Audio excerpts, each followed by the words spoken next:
सुप्रभात बच्चों। जब हमारे मन में कोई विचार होते हैं तो हम अपने विचारों का आदान प्रदान करते हैं। आदान प्रदान का अर्थ है कि मान लो मेरे मन में कोई बात चल रही है तो मैं आपको बताऊंगी, आपके मन में कोई बात चल रही है तो आप मुझे बताओगे। इसे हम कहते हैं विचारों का आदान प्रदान। तो जब हम विचारों का आदान प्रदान करते हैं, अपने मन की बात दूसरों तक पहुंचाते हैं, तो हम बातचीत का सहारा लेते हैं और बातचीत को हम संवाद कहते हैं। बातचीत का सहारा लेते हैं और बातचीत को हम संवाद कहते हैं। तो आज का हमारा विषय है संवाद लेखन। मनुष्य एक सामाजिक प्राणी है। इंसान आपस में व्यवहार करने के लिए अधिकतर बातचीत का सहारा लेते हैं। यह बातचीत 2, 3 या अधिक व्यक्तियों के बीच में हो सकती है। बातचीत को हम संवाद भी कहते हैं। यह संवाद अपने सामने भी हो सकता है और फ़ोन के माध्यम से भी हो सकता है। 2, 3 या अधिक व्यक्तियों की परस्पर बातचीत को ज्यों का त्यों लिखना संवाद लेखन कहलाता है। अब आपने ध्यान रखना है कि जब भी हमने संवाद लेखन करना है तो संवाद लेखन लिखते हुए हमें मुख्य बिंदु है, इम्पॉर्टेंट पॉइंट्स हैं, उनका आपने ध्यान रखना है। भाषा रोचक प्रभावशाली। जब भी हम संवाद लेखन करेंगे, जो हमारी भाषा है रोचक होनी चाहिए, प्रभावशाली होनी चाहिए। संवाद पढ़ते ही इंसान के मन पर उसकी छाप पढ़ने में अच्छा लगे। संवाद जो है वो छोटे से छोटे होने चाहिए, क्योंकि जितने बड़े और लंबे संवाद आप लिखोगे उसमें अशुद्धियों की संभावना जो है वो ज़्यादा होती है। तो इसलिए संवाद जो है वो छोटे से छोटे संवाद लिखोगे। उचित मुहावरों में शब्दों का प्रयोग होना चाहिए। आपको यदि मुहावरे आते हैं तब आप मुहावरों का प्रयोग कर सकते हो, और यदि आपको मुहावरे नहीं आते हैं तो आप मुहावरों का प्रयोग नहीं करोगे।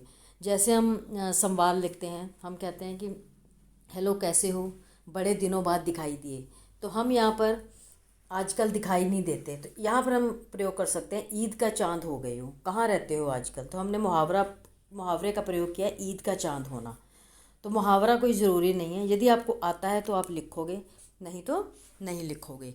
कहानी या घटना को आगे ले जाने वाले होने चाहिए, कि जो भी हम कहानी लिख रहे हैं या जो भी हम संवाद लिख रहे हैं, तो उसमें जो है जो भी हम कहानी लिख रहे हैं या उसका घटना लिख रहे हैं, तो वो एक दूसरे संवाद के साथ वो जुड़ी होनी चाहिए, विषय से हटकर नहीं होनी चाहिए। चरित्र को बखूबी प्रस्तुत करने वाले होने चाहिए।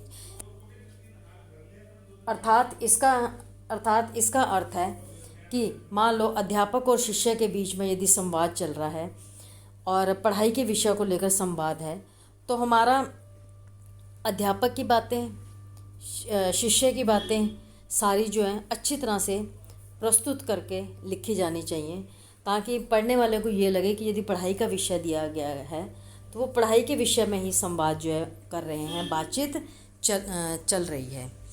तो एक बार मैं दोबारा आपको बता देती हूँ कि 2 या 2 से 3 अधिक व्यक्तियों की परस्पर बातचीत को संवाद कहते हैं। जब आपस में 2 या 3 लोग मिलकर बातचीत करते हैं तो उसे हम संवाद कहते हैं। संवाद लिखते समय हमें कुछ मुख्य बिंदुओं का ध्यान रखना है। भाषा रोचक और प्रभावशाली होनी चाहिए। संवाद छोटे होने चाहिए। यदि ज़रूरत हो तो मुहावरों का प्रयोग भी कर सकते हैं। कहानी या घटना को आगे ले जाने वाले होने चाहिए। चरित्र को बखूबी प्रस्तुत करने वाले होने चाहिए। परीक्षा में इसके ऊपर 5 नंबर का क्वेश्चन जो है पूछा जाता है। और लिखने का तरीका कैसा है कि आपने अपनी अपनी उत्तर पुस्तिका में जहाँ पर आपकी मार्जिन लाइन है, जिसको हम हाशिया कहते हैं, वहाँ पर आप संवाद लिखने वाले का नाम लिखेंगे। उदाहरण, 2 विद्यार्थियों के बीच में पढ़ाई को लेकर संवाद लिखिए। तो इसमें हम 2 विद्यार्थी के बीच में संवाद है, तो हम पहला विद्यार्थी, उसके आगे उसका संवाद लिख सकते हैं। दूसरा विद्यार्थी, उसका संवाद उसके आगे लिख सकते हैं। संवाद अर्थात डायलॉग। और एक चीज़ और हम और कर सकते हैं, जैसे हम मैथ्स में करते हैं ग्राफ में, कि हम स्केल जो है वो राइट हैंड साइड में ऊपर मेंशन कर देते हैं। तो ये चीज़ हम यहाँ भी कर सकते हैं। जैसे पहला विद्यार्थी राम, दूसरा विद्यार्थी श्याम। तो जब आप संवाद लिखना शुरू करोगे तो वहाँ पर राम श्याम ऐसे करके आप अपना संवाद लेखन जो है वो कर सकते हो। और संवाद लेखन लिखने के लिए जो शब्दों की लिमिट है वो है 50 से 80। तो आपने यहाँ पे शब्द नहीं गिनना है, मैं आपको पंक्तियाँ बता रही हूँ कि आपने कितनी पंक्तियाँ लिखनी है। आपने 16 से 18 पंक्तियाँ जो हैं वो लिखनी है और छोटे से छोटे जो है उसमें संवाद लिखने हैं। शुरुआत में जब आपने शुरुआत करनी है तो हेलो कैसे हो, बड़े दिनों बाद दिखाई दिए, ईद का चांद हो गए हो, ऐसे वाले स्टार्टिंग ऐसे करोगे। जब आप इसका एंड करोगे ओके बाय चलते हैं फिर मिलेंगे, तो इससे आपने एंडिंग करनी है। और बीच की तो आप यदि 2 लाइनें ऊपर लिखोगे 2 लाइनें नीचे लिखोगे तो 4 लाइनों को छोड़कर बाकी जो आपकी लाइन्स हैं 12 से 14 पंक्तियां जो हैं वो विषय को लेकर होनी चाहिए। और विषय लिखने के लिए आप पहले प्रश्न ध्यान से पढ़ोगे और जिस भी विषय के बारे में संवाद लिखने के लिए कहा गया है तो आपने एक छोटी सी घटना या छोटी सी कहानी अपने दिमाग में बना लेनी है और उसी को लेकर आपने जो है फिर संवाद जो है वो लिखने हैं। तो होमवर्क में मैंने 2 क्वेश्चंस दिए हैं।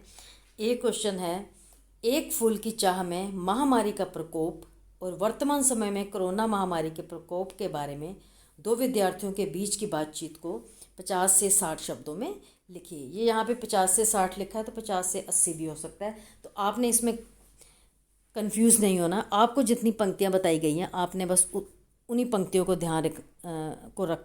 ध्यान में रखकर लिखना है और शब्दों को नहीं गिनना है। तो यहाँ पर मैंने जो है पहला जो संवाद दिया है, आपका एक पाठ है एक फूल की चाह।